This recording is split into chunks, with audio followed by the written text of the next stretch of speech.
दोस्तों नमस्कार, मैं हूं राकेश कुमार और आप देख रहे हैं मत अभिमत।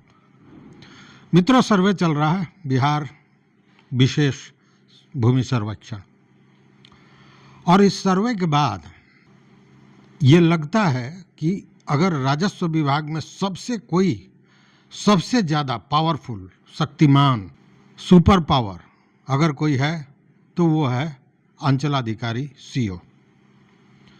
अब देखिए, इस पर एक छोटी सी कहानी मैं बता दूं। एक केस चल रहा था, ये कहानी है, इसको अन्यथा नहीं लेंगे। एक केस चल रहा था और केस लंबे समय तक चला, क्योंकि यह पूरी कहानी को, भारत में जो स्थिति बनी हुई है खासकर बिहार में, उसको आपको बता देगा। छोटी सी कहानी। एक व्यक्ति था, किसी मामले में उस पर केस चल रहा था।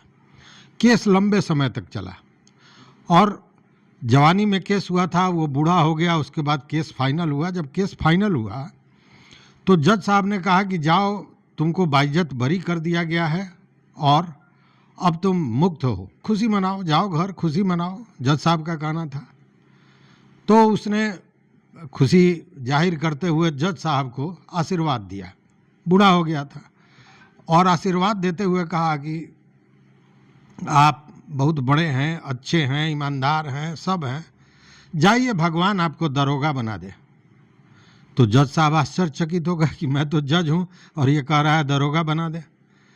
तो लोगों ने पूछा कि भाई, जज तो ऐसे भी बहुत बड़े होते हैं, तुम दरोगा क्यों कह रहे हो बनाने को? तो उसने कितना बड़ा कटाक्ष किया पूरे न्याय व्यवस्था पर कि उसने कहा कि दरोगा इसलिए कह रहे हैं कि उसी समय जब केस हुआ था तो दरोगा जी कहे थे कि आके बैठो, कुछ हिसाब किताब हो जाएगा, तुम फ्री हो जाओगे। तो उस समय अगर हम दरोगा जी को के साथ बैठे रहते, उनका हिसाब किताब किए रहते, तो 2-4 दिनों में ही मामला फरिया जाता। और इसको, जज साहब को इस मामले को निपटाने में 20 साल लगा है। इसीलिए हम कहे हैं कि जाइए, आप दरोगा बन जाइए।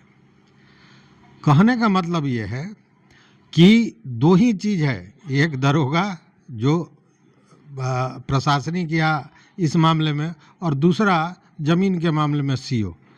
ये बहुत बड़ी हस्ती है, सुपर पावर।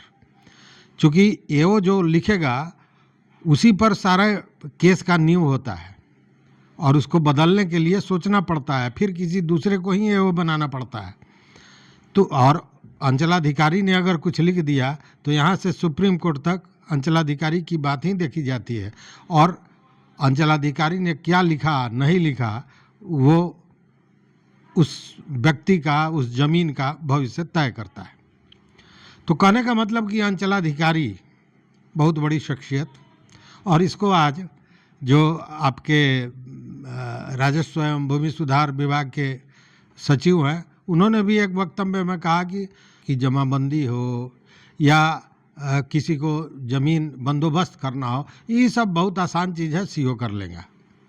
लेकिन सीओ करते क्या हैं, ये सब आप जानते हैं।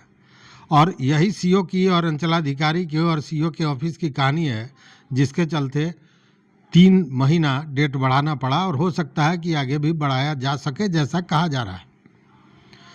लेकिन इसी बीच में आपको हम कुछ बात बता दें कि ये मौका है पर्व त्योहार का। दिवाली आ गया, फिर छठ, और जो घर से बाहर रहने वाले लोग हैं वो दिवाली छठ में आते हैं।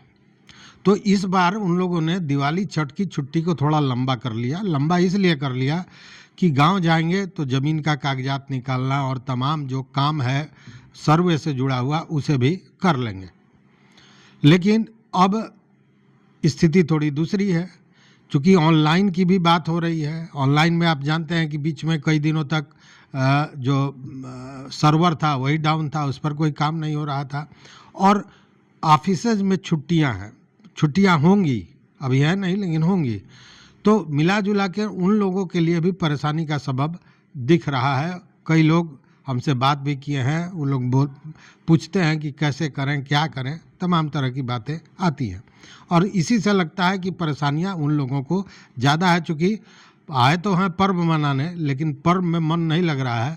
मन तो कहीं ना कहीं सर्वे में लगा हुआ है कि किस तरह पुरखों के ज़मीन को बचाया जाए। इसी बीच में बेतिया राज का मामला आप जानते हैं। बेतिया राज में जो भी ज़मीन है उस पर भी सर्वे हो रहा है। सर्वे तो सबका होना है, उसमें उसका भी हो रहा है। और वहाँ मामला कुछ कोर्ट के चलते दूसरे तरह से उसका पेंच फंस गया है, जिस पर हमने कई वीडियो भी आपको दिया है। अब जो भी चीज़ें सर्वे में बताई जा रही हैं कि खतियान आपके नाम से है कि नहीं, आपके पास अगर ख़रीदे हैं तो ज़मीन का कागज़ होना चाहिए, म्यूटेशन होना चाहिए, आपका लगान का रसीद कटना चाहिए। अगर ये सारे चीज़ें हैं तो ज़मीन आपकी है। लेकिन बेतिया राज में जस्ट उल्टा हो गया है। खतियान है तो जब खतियानी ज़मीन है तो डीड होने का सवाल नहीं है, और खतियानी ज़मीन किसी ने ख़रीदा है तो डीड भी है, जमाबंदी भी है, म्यूटेशन भी हुआ है, रसीद भी कट रहा है, फिर भी ज़मीन नहीं होगी, या होगी कहना बड़ा मुश्किल है, लेकिन नहीं होगी। कोर्ट का जो फैसला है उसके अनुसार यह लगता है कि ज़मीन उनकी नहीं होगी। लेकिन यहाँ भी पेंच है जो मैंने पिछले बार बताया था। इसमें कोर्ट ने यह फैसला दिया था कि कोर्ट ऑफ वार्ड्स जब बना 1896 में, उसके बाद से कोई भी ट्रांजैक्शन जो बेतिया के मैनेजर या किसी ने भी किया होगा वो वैध नहीं माना जाएगा। लेकिन जिन कोठियों ने, जिन नीलही कोठियों ने उसके पूर्व ज़मीन ले लिया था या बंदोबस्त करा लिया था अपने नाम से, और उन्होंने बाद में बेचा, कैलेस्ट्रल जो सर्वे हुआ था उसमें उन कोठियों का नाम है, बावजूद ज़मीन नहीं हो रहा है। मतलब कि ये ट्रांजैक्शन, इसकी शुरुआत तो 1896 के पूर्व की है, लेकिन उसका कागजात नहीं है, किसी के पास नहीं है। तो उसका कागजात, यही मैं उस दिन उठाया था प्रश्न कि अगर ईमानदारी से इस काम को करना था सरकार को, तो पहले उन कोठियों को जिनके ज़मीन को लेकर ज़्यादा विवाद है, उन कोठियों का निर्माण कब हुआ और उन कोठियों को राजा द्वारा या बेतिया राज के किसी प्रतिनिधि द्वारा कब ज़मीन दिया गया, इसकी सूची पब्लिक डोमेन में डालनी चाहिए थी, ये कागजात डालने चाहिए थे, तब शायद ये परेशानी होती ही नहीं। लेकिन अब कागज़ के लिए भाग दौड़ हो रहा है, आंदोलन की चेतावनी दी जा रही है, किसानों का संघ बनता जा रहा है, पार्टियां बन रही हैं, ये सारी चीज़ें चल रही हैं। इसी बीच में ये जो 3 महीने का समय में है, इसमें आपको क्या करना चाहिए, इन चीज़ों पर मैं एक बार 2 लाइन में बता दूं। सबसे पहले तो ज़मीन का पेपर आप उपलब्ध करा लें। ज़मीन का पेपर, अगर खतियान है तो खतियान, अगर ख़रीदा है तो डीड होना चाहिए, अगर गिफ्ट लिए हैं तो गिफ्ट का डीड होना चाहिए, अगर वसीयत से मिला है तो वसीयत के कागजात होने चाहिए। मतलब वो सारे कागजात कोई ना कोई आपके पास होने चाहिए जो आपकी मलकियत को सिद्ध करे। म्यूटेशन अगर आपके नाम से है, जमाबंदी है, रसीद है, और भी बेहतर है। उसके साथ ये एक अच्छा मौका है, क्योंकि देखिए डीड में किसी तरह की गलती हो जाती है तो उसको सही कराने में समझिए कि वो कच्चे चने चबाने पड़ते हैं लोहे के, और ये एक मौका है कि कागज़ों को दुरुस्त कर लिया जाए। तो इस स्थिति में अगर आपके कागज़ में किसी भी तरह की कोई भी गलती है तो उसके सुधार का ये बहुत अच्छा मौका है। ऑनलाइन उसका आवेदन करके उसका वो सुधार करवा लीजिए, ये बहुत अच्छा मौका है। इसको चूका जाएगा तो फिर बाद में ज़्यादा परेशानियां होंगी, और फिर सर्वे में भी गलत नाम जुड़ जाएगा या जो भी है। तो उससे अच्छा है कि पहले ही इस पर ध्यान देके उसको जोड़ लिया जाए। दूसरी बात है कि अगर आपके पास कागज़ किसी कारण से उपलब्ध नहीं है और ज़मीन आप ही की है और इस पर किसी दूसरे ने कब्जा कर रखा है, तो उस कब्जे को हटाना पड़ेगा आपको, वो कब्जा को हटाना पड़ेगा। और मान लीजिए कागज़ नहीं है और कब्जा आपका है, तब बहुत परेशानी नहीं होगी। लेकिन अगर कागज़ नहीं है और किसी ने कब्जा कर रखा है तो फिर आपके लिए वो टेढ़ी खीर हो जाएगी, इसलिए उस पर भी ध्यान। तो ये 2-3 चीज़ें थी जो मुझे लगा कि बताना चाहिए। और मित्रों, एक आपसे और निवेदन कि हर रविवार को हमने शुरू किया है अलौकिक अध्यात्म। ये अलौकिक अध्यात्म के तहत अध्यात्म से जुड़ी हुई चीज़ें, जैसे वास्तुशास्त्र, जैसे ज्योतिष, जैसे स्वर विज्ञान, मैनिफेस्टेशन, ये तमाम चीज़ें हैं, ध्यान, योग, मुद्रा, इन सारी चीज़ों पर जो उसके जाने माने विशेषज्ञ हैं, उनसे बात करते हैं और उसका वीडियो देते हैं।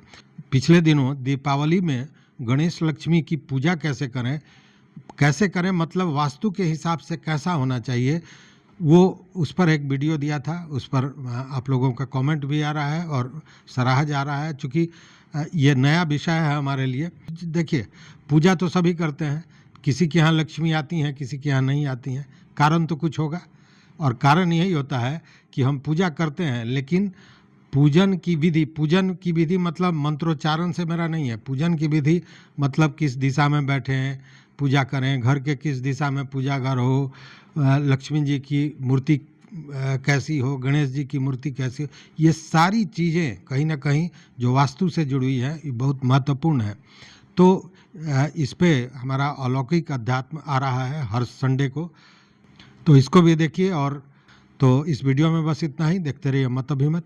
मित्रों, चैनल पर नए हो तो वही पुरानी बात कि सब्सक्राइब कर लीजिए। तो देखते रहिए मत अभिमत। बहुत बहुत धन्यवाद, बहुत बहुत धन्यवाद।